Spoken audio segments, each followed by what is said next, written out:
Let's talk about some very unique bands. Bands that just tickle the goomsh, rumple the gumpus, if you will. They're scrumdiddlyumptious. What the fuck am I saying? There ain't no other bands like them. Usually you can go to other bands in a specific genre and probably scratch a certain itch that you have. See, I got a little bone to pick because these are the bands that caused the itch to develop in the first place. But I am specifically referring to bands that have such a specific and unique identity and take on their style that they are instantly recognizable and very hard to replicate. Starting with Tool. Tool has a bad fan base, we've been known. They're very pretentious, and there are some people that unfortunately think that they are the greatest band to ever breathe on this earth. I don't necessarily agree with that, and I'm also not like the biggest connoisseur of progressive metal as much as I am progressive rock, but you kind of have to give the roses where they're due when it comes to Tool. They very much laid the framework for a ton of experimentation in progressive metal. Not necessarily in style, but more so the scope of the style.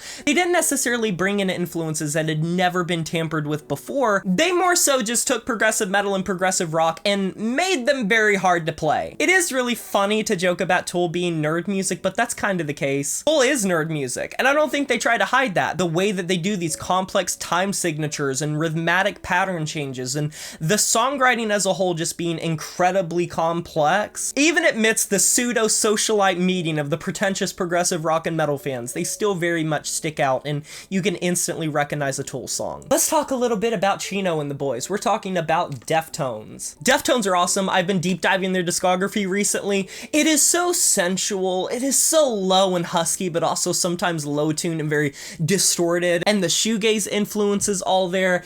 It is hard to find another band that is like Deftones. Now, don't get me wrong. Are there a lot of bands that really try to sound like Deftones? Absolutely. I feel like Deftones is such a sleeper pick for influence of the late 2000s, 2010s, and 2020s metal scene and the baddiecore scene and TikTok era of metal. There are so many bands that I see come around that sound like Deftones, and even well-established bands that have sections in their music that to me reads the exact same way, like identical as saying a Dillinger Escape Plan beat or a Dillinger Escape Plan riff. It is shockingly obvious when a band is trying to bite from Deftones. Their music has just always been a really perfect blend of heavy, melodic, sensual, shoegazy, atmospheric, distorted, very unique in the production department, and Chino is an instantly recognizable vocalist, one of the crown jewels of the 2000s. So yeah, Deftones definitely deserves to be here. Next up, Paysage d'Hiver, the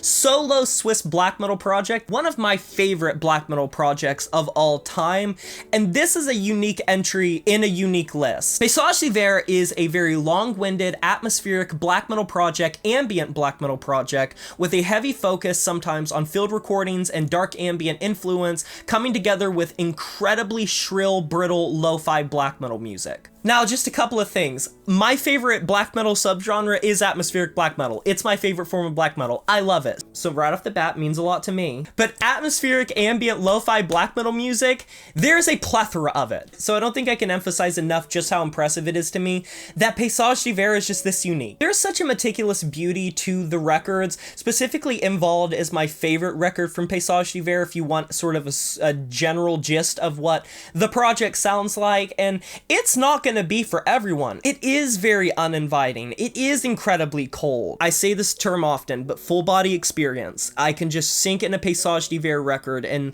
lose hours. Next up, The Contortionist. I love The Contortionist. I've always loved The Contortionist. I've talked about them on this channel at length numerous times, but if you want a band that takes progressive metal and some deathcore and metalcore in their earlier years and just puts it together and packages it in such a shimmering way, please go check out The Contortionist. If you want something that is a bit more digestible, Clairvoyant is a great record, but if you want their magnum opus and the album that most people sort of swooned over, Language is just such a crown jewel magnum opus of the scene. They've also changed their style a lot. In their earlier years, I don't think that they were the most unique. They played sort of progressive deathcore music on albums like Exoplanet, and it wasn't until Language dropped that they sort of transitioned into a fully progressive metal style with some extreme metal and death metal influence. Michael Lassard, one of my favorite vocalists of all time. The dude is insane. And it's hard to put a finger on it, but anytime someone asks me, what is a unique rock or metal band? What's one that is like something I haven't heard before? Contortionist always comes to my mind. Next up, I want to talk a little bit about Architects. And this is an interesting entry because there are a whole host of bands that sound like Architects. So you might be thinking, well, they're just like a heavy breakdown enthusiast, you know, genty metalcore band with really heavy vocals. You want to know a little secret? You want to peep a little secret? You want to know why there are so many bands in recent memory that you think sound like Architects? Come close, this is very confidential information after all. It's because they're ripping Architects. You have not been able to escape the influence that Architects had in such a short period of time, and they had such a cultural impact on the metalcore landscape that it happened so fast, people thought that it was just a new movement that Architects happened to fit into. No! Bands just really wanted to be Architects. Even like popular bands like Wage War, wrote songs for a while that just felt like Architects. And it's funny because even though I'm not the biggest fan of their rock era, I would even say that it's a unique era. When Architects started to blur the lines between the gent scene and the metalcore scene, and you had Sam Carter with a very unique vocal style being so heavy and so just in his throat, it felt like half the time, so just high. Architects resonated and connected with a lot of people, but the style of it, you didn't see many other bands like Architects doing it. And you might think that Architects isn't unique now, but I have a task for you. Go listen to the first few Architects records, look at the time they were released, and then ask yourself, what other bands in that time frame were sounding like Architects? Next up, the Locust. The Locust are such a goofy band. I'm sad they're finally like gone as of a couple of years ago. This is a project that if you haven't heard, you need to hear. I don't want to spoil too much of their sound, but they are an experimental band that mixed power violence and grindcore and just weird absurdity. They were some of the most frantic, spastic live performers. If you want to go watch some incredibly fun live shows, check out The Locust. Blake Soundscapes is one of my favorite albums of all time. In a time when grindcore and power violence were already zany and the spastic screamo of the 1990s and 2000s was challenging the norms of distortion and discordance, the fact that a band like The Locust could sort of come out of that scene and make music that was this forward-thinking and this fresh and this influential on many shades of DIY underground music, it's incredible. It's insane. As soon as you guys saw the title, you probably thought of this name, Mr. Bungle. Probably the most unique band on this list. I mean, Mike Patton, Mr. Bungle. Everyone knows Mr. Bungle. And it's because of their eclectic influences that came into their own style that they later influenced other bands to be forward-thinking in their own approach. They were equal parts a metal band, a death metal band, a ska band, a fucking jazz band, a rock band. So many different influences came into their style. And then you stack on top of that Mike Patton just being a very experimental dude, as is the way that he did vocals and was constantly evolving was its own thing. While a lot of the other bands here you can kind of look at and say, well, yeah, other bands took influence from the way they did vocals or the way they did riffs, and generally speaking, you know when a band is influenced by them. Mr. Bungle just inspired bands to think more, to do more creative things, to be more imaginative in their songwriting. Next up, Portal.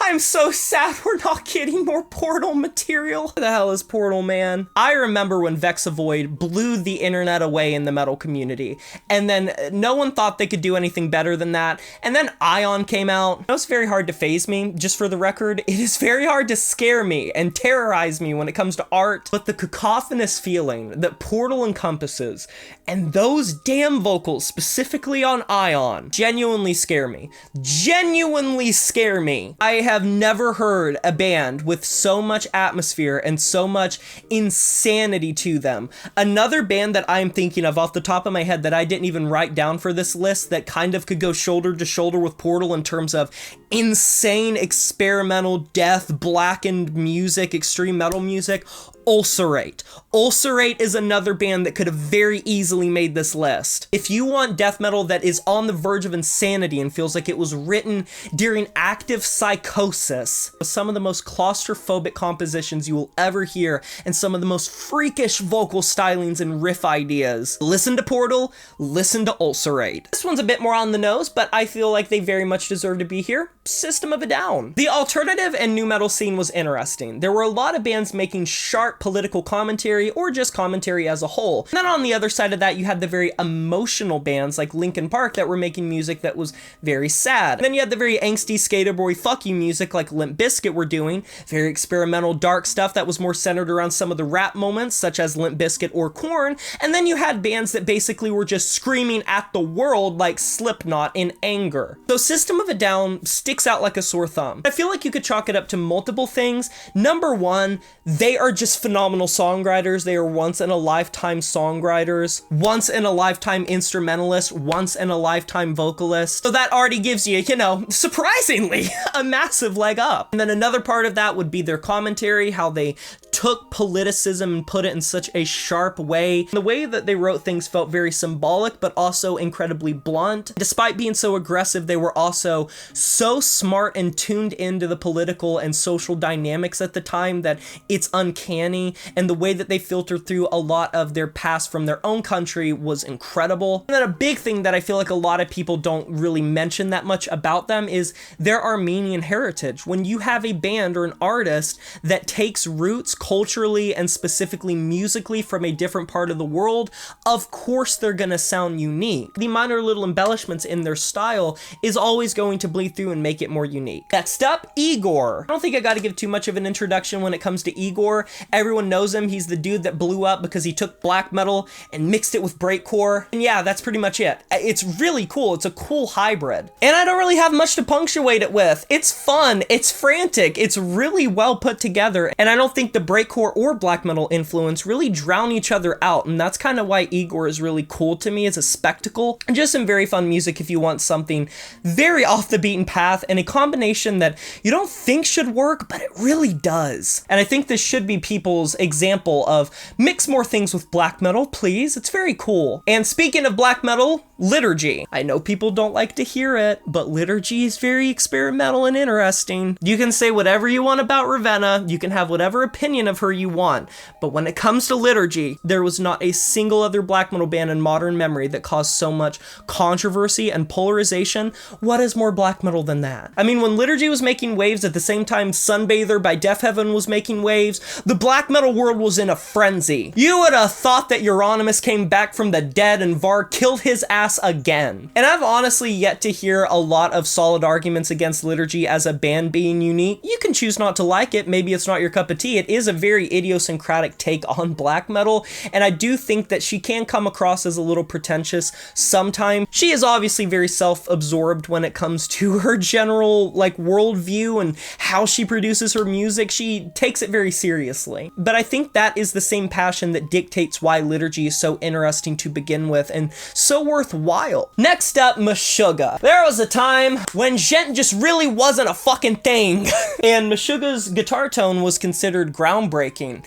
They literally birthed a guitar style. Two sleeper picks for guitar influence, Mishuga and Gojira. But Mishuga's blend of technical death metal and extreme metal, just the entire variety and umbrella, mixing it with progressive elements and then having a guitar tone that was wildly unique at the time, that would lay the framework for what would later be known as djent. They gave so much influence to guitar players and just bands as a whole, and also they just have a very flawless discography on its own, so that's another reason to like them. I was edging this next pick. Y'all thought I was gonna forget Opeth, didn't you? Of course Opeth had to be here, cause no one knows what genre they are. People have argued what Opeth is, what the hell are they for so long, years, decades. Are they a progressive metal band, a progressive rock band, an alternative metal or rock band? Are they a death metal band? Is Opeth black metal? Is Opeth black metal is a question that should be held in the annals right beside the meaning of life and what came first, the chicken or the egg. Opeth is like metal's version of classical music. Even attempting to condense Opeth's lore